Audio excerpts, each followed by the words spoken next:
নির্বাচন যখন ঘনিয়ে আসে তখন রাজনৈতিক হিসাব নিকাশ বরাবরই অদ্ভুত ফলাফল প্রকাশ করে। এই যেমন এক সময়ের জোটসঙ্গী বিএনপি ও জামায়াতে ইসলামী এখন সম্পূর্ণ আলাদা, কিন্তু আলাদা হওয়ার আসল ফায়দা মূলত কে নিচ্ছে? মাঠের খবর বলছে বিএনপি এমন কিছু ভুল পদক্ষেপ নিচ্ছে যার কারণে সবটুকু সুবিধা চলে যাচ্ছে সরাসরি জামায়াতের ঘরে। রাজনৈতিক বিশ্লেষকরা দাবি করছেন দেশের এমন 10টি গুরুত্বপূর্ণ আসন আছে যেখানে বিএনপির প্রার্থীরা জামায়াতের সামনে একেবারে মুখ থুবড়ে পড়বে। এর পেছনের মূল কারণ হিসাবে উঠে আসছে বিএনপির ভুল প্রার্থী নির্বাচন, দলের ভেতরে চরম কোন্দল এবং সঠিক পরিকল্পনার অভাব। এমন এক পরিস্থিতি তৈরি হয়েছে যে এই আসনগুলোতে বিএনপির বিজয় এখন প্রায় অসম্ভব বলেই মনে করা হচ্ছে। কোন সেই 10টি আসন, কেনই বা বিএনপির শক্ত ঘাঁটিগুলো জামায়াতের হাতে চলে যাচ্ছে, আজকের প্রতিবেদনে থাকছে তারই বিস্তারিত বিশ্লেষণ। কুষ্টিয়া 3, কুষ্টিয়া সদরের এই আসনে এবারে রাজনৈতিক বাতাস বইছে একেবারে উল্টো দিকে। বিএনপি এখানে ইঞ্জিনিয়ার জাকির সরকারকে মনোনয়ন দিয়েছে, কিন্তু এই এক সিদ্ধান্তেই স্থানীয় বিএনপিতে যেন বিদ্রোহের আগুন জ্বলে উঠেছে। জাকির সরকারের বিরুদ্ধে অভিযোগ তিনি অতীতে আওয়ামী লীগের অভিযুক্ত শীর্ষ নেতাদের রাজনৈতিকভাবে পুনর্বাসনে সহায়তা করেছিলেন। এই মনোনয়নের ফলে সরাসরি ছিটকে পড়েছেন বিএনপির কেন্দ্রীয় নেতা এবং 1996 ও 2001 সালের সাবেক সংসদ সদস্য অধ্যক্ষ সোহরাব উদ্দিন। স্থানীয় রাজনীতিতে এই দুজনের জনপ্রিয়তার ফারাক আকাশ আর পাতালের মতোই। এই সিদ্ধান্তে ক্ষুব্ধ হয়ে সোহরাব উদ্দিনের সমর্থকরা শহরে টানা বিক্ষোভ করছেন। তারা সাফ জানিয়ে দিয়েছেন তাদের সিদ্ধান্ত না মানলে সোহরাব উদ্দিন স্বতন্ত্র প্রার্থী হিসেবেই লড়বেন। আর এই সুযোগটি নিচ্ছে জামায়াতে ইসলামী। তাদের প্রার্থী হয়েছেন জনপ্রিয় ইসলামী বক্তা মুফতি আমির হামজা। এলাকায় তার ব্যক্তিগত গ্রহণযোগ্যতা তুঙ্গে। এখন হিসেব খুবই সোজা। বিএনপির ভোট যখন 2 ভাগ হয়ে যাচ্ছে তখন মুফতি আমির হামজার ব্যক্তিগত জনপ্রিয়তা আর জামায়াতের নিজস্ব ভোট ব্যাংক মিলে এই আসনে তাদের বিজয়কে প্রায় নিশ্চিত করে ফেলেছে। বিএনপির এই আসনটি ধরে রাখা এখন অসম্ভব বলেই মনে হচ্ছে। ঢাকা 15, রাজধানী ঢাকার 15 আসনে বিএনপি একটি অদ্ভুত চাল দিয়েছে। এখানে তৃণমূলের জনপ্রিয় নেতা যুবদলের মামুন হাসানের শক্ত অবস্থান থাকার পরও তাকে মনোনয়ন দেওয়া হয়নি। বিএনপি বেছে নিয়েছে শরীফুল ইসলাম খান মিল্টনকে, যাকে স্থানীয় নেতারাই ঠিকমতো চেনেন না। বিএনপির এই ভুলের পুরো ফায়দা যাচ্ছে জামায়াতের ঘরে, কারণ এই আসনে জামায়াতের প্রার্থী স্বয়ং দলটির আমির ডাক্তার শফিকুর রহমান। তিনি 2018 সালেও এখান থেকে লড়াই করেছেন। জামায়াতের সর্বোচ্চ নেতার বিপরীতে বিএনপির এমন একজন অপরিচিত প্রার্থীর লড়াইয়ে ফলাফল কি হতে পারে তা সহজেই অনুমেয়। তাই এই আসনটি জামায়াত খুব সহজ লক্ষ্য হিসেবেই দেখছে। খুলনা 5, খুলনা 5-এর হিসাবটা একেবারে একপেশে। এখানে জামায়াতের প্রার্থী দলের সেক্রেটারি জেনারেল অধ্যাপক মিয়া গোলাম পরোয়ার, যিনি 2001 সালে সাবেক এমপি এবং এলাকার দারুণ শক্ত অবস্থানে রয়েছেন। তার বিপরীতে বিএনপি এমন একজনকে এনেছেন যিনি নিজেই এই নির্বাচনে লড়তে চান না, আর তিনি হচ্ছেন বিএনপি প্রার্থী আলী আসগর লবি। প্রথমত হাওয়া ভবন এর ঘনিষ্ঠ হিসেবে তিনি আগে থেকে বিতর্কিত। দ্বিতীয়ত এর সবচেয়ে বড় সমস্যা হলো তিনি থাইরয়েড ক্যান্সারে আক্রান্ত। জানা গেছে মারাত্মক অসুস্থতার কারণে তিনি নির্বাচন করতে না চাইলেও দলের শীর্ষ নেতৃত্বের চাপেই তাকে মাঠে নামতে হয়েছে। এমন একজন অসুস্থ ও অনিচ্ছুক প্রার্থীর বিপরীতে জামায়াতের শীর্ষ নেতার জয় পাওয়াটা এখন কেবলই সময়ের ব্যাপার। পিরোজপুর 1, পিরোজপুর 1 আসনের চিত্রটি সবচেয়ে স্পষ্ট। বিএনপি এই আসনে কোনো প্রার্থী না দিয়ে মাঠ ছেড়ে দিয়েছে। আসনটি পুরোপুরি জামায়াতের জন্য ফাঁকা করে দেওয়া হয়েছে, যা দেখে স্পষ্ট বোঝা যায় এখানে জয়ের কোনো আশাই বিএনপি দেখছে না। এই আসনটি জামায়াতে ইসলামীর একটি ঐতিহাসিক দুর্গ হিসেবে পরিচিত। মরহুম আল্লামা দেলোয়ার হোসেন সাঈদী এখান থেকে একাধিকবার সংসদ সদস্য হয়েছিলেন। তার মৃত্যুর পর এই আসনে তার ছেলে মাসুদ সাঈদী নির্বাচন করতে আগ্রহী। যদিও 2018 সালের নির্বাচনে সাঈদীর আরেক ছেলে শামীম বিন সাঈদী বিএনপির ধানের শীষ নিয়েও জামানত হারিয়েছিলেন, কিন্তু স্থানীয়রা বলছেন এবারের পরিস্থিতি একেবারেই আলাদা।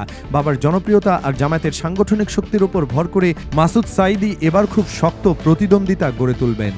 বিএনপির প্রার্থী না থাকায় এটি জামায়াতের জন্য একটি নিশ্চিত আসন হতে যাচ্ছে। চট্টগ্রাম 15, চট্টগ্রামের এই আসনটি জামায়াতে ইসলামীর আরেক শক্তিশালী ঘাঁটি। এর মূল কারণ এই এলাকায় প্রচুর আলেম ওলামার বসবাস, যা জামায়াতের ভোট ব্যাংককে খুব মজবুত করেছে। বিএনপি এখানে কোনো পরিচিত প্রার্থী দিতে পারেনি, কার্যত এই আসনটিও জামায়াতের হাতেই ছেড়ে দেওয়া হয়েছে। এই আসনের ইতিহাসও জামায়াতের পক্ষে কথা বলে।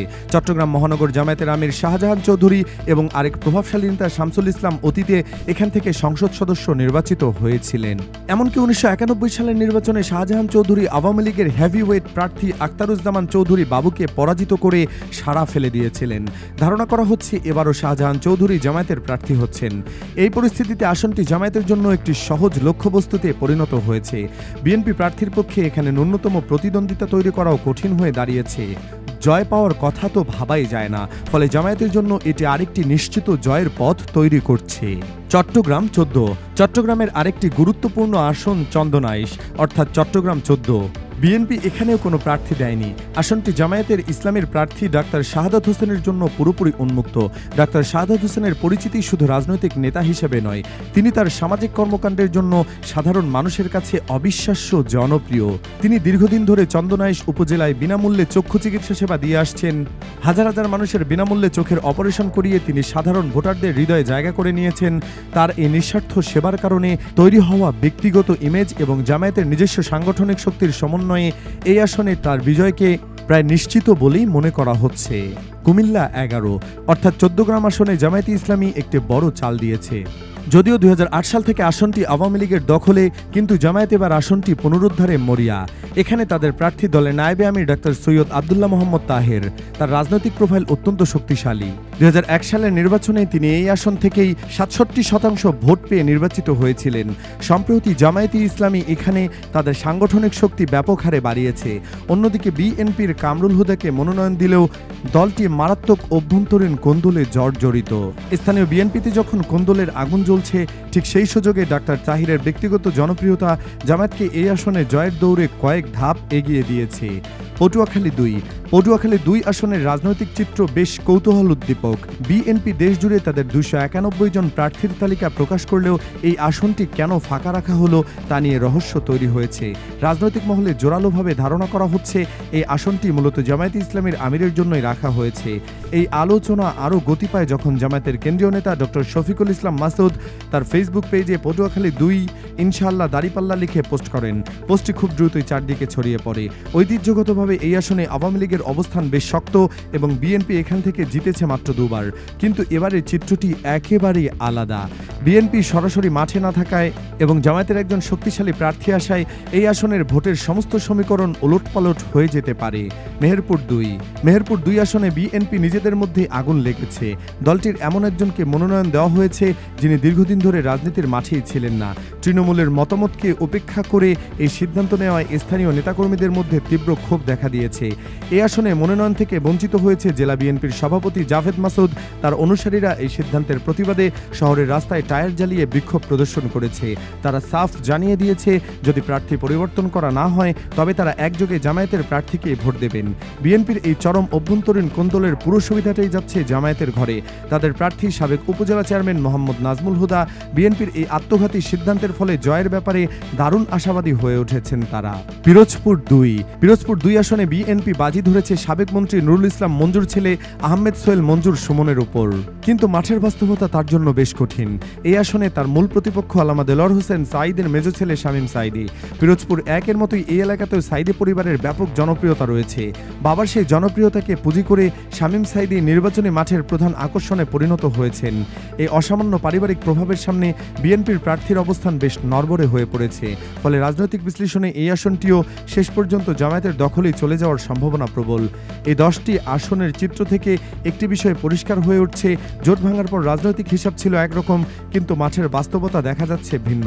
ধারণা করা হয়েছিল বিএনপি হয়তো জামায়াতে ইসলামীকে রাজনৈতিকভাবে কোণঠাসা করে ফেলবে, কিন্তু এই আসনগুলোর বিশ্লেষণ বলছে ঘটনা ঘটছে ঠিক তার উল্টো। বিএনপি বরং নিজেদের কৌশলগত ভুল এবং মারাত্মক অভ্যন্তরীণ কোন্দলের জালে আটকা পড়েছে। আর বিএনপির এই দুর্বলতার সুযোগটি জামায়াতে ইসলামী খুব নীরবে কাজে লাগাচ্ছে। তারা নিজেদের রাজনৈতিক শক্তিকে প্রতিনিয়ত গুছিয়ে নিচ্ছে এবং অবস্থান আরও শক্তিশালী করছে। এটা নিশ্চিতভাবেই বলা যায় আসন্ন নির্বাচনে এই গুরুত্বপূর্ণ আসনগুলোর ফলাফল যাই হোক না কেন তা জাতীয় রাজনীতির অনেক হিসাব নিকাশে বড় ধরনের নাড়া দেবে।